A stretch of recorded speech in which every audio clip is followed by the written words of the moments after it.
শাকিব খানের ছবি কেউ বলবে ভালো, কেউ বলবে মন্দ, কিন্তু এক কথায় সবাই এটা মানবে যে ছবির ট্রেলার বা টিজার দুর্দান্ত হয়।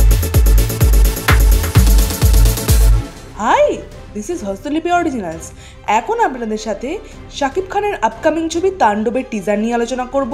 এরকমই বাংলায় সমস্ত সিরিজ এবং সিনেমা সংক্রান্ত আলোচনা শুনতে এবং রিভিউ পেতে আমাদের এই চ্যানেলটা ফলো করে রাখুন এবং নোটিফিকেশন বেলের উপর ক্লিক করে অল বাটনের উপর ক্লিক করে রাখুন, যাতে আমাদের ভিডিও সবার আগে পৌঁছে যায়। তাহলে চলুন ভিডিওটা শুরু করছি।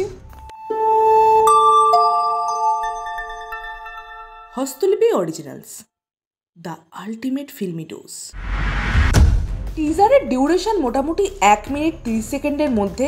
এই টিজারটা দেখে ছবির গল্প সম্বন্ধে যা বোঝা যাচ্ছে তা হলো শাকিব খানের একটা গ্যাং আছে, সে মাস্ক পরে বিভিন্ন সমাজের অপকর্মের বিরুদ্ধে সোচ্চার হয়, অর্থাৎ সমাজের করাপশনের বিরুদ্ধে তারা লড়ে।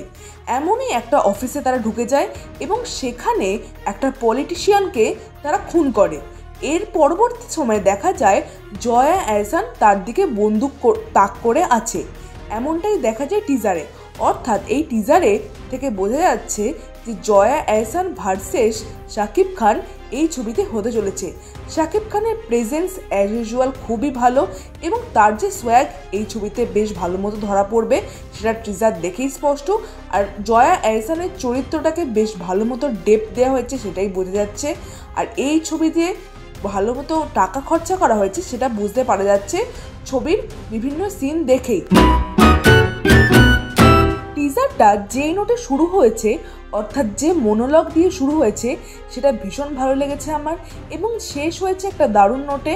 ওভারঅল টিজারটা আমার বেশ ভালো লেগেছে এবং আর একটা কথা, ব্যাকগ্রাউন্ড মিউজিক কিন্তু আমার ঠিকঠাক লেগেছে। ব্যাকগ্রাউন্ড মিউজিক ইম্প্যাক্টফুল এবং যে ছোট ছোট ডায়ালগ ব্যবহার করা হয়েছে সেটাও বেশ ভালো লেগেছে। তবে এই ছবিটার টিজার থেকে গল্প সম্বন্ধে যা বোঝা গেল তার সঙ্গে শাহরুখের জওয়ান ছবির সঙ্গে আমি কিছু মিল পেয়েছি, কিন্তু খুব আর্লি টু কমেন্ট। এটা হয়তো পরবর্তীকালে নাও হতে পারে, অর্থাৎ আমার এই ধারণা নস্যাৎ করে দিতে পারে এই ছবির ট্রেলার। আমরা অপেক্ষা করছি একটা ভালো ছবির জন্য। আপনাদের শাকিব খানের তাণ্ডবের টিজারটা কেমন লাগলো? তারা বলছে তাণ্ডবের ফোরকাস্ট, তো ফোরকাস্টটাই বা কেমন লাগলো অবশ্যই কমেন্টে লিখে জানাবেন। আর আমাদের এই ভিডিওটা লাইক করতে মিস করবেন না প্লিজ।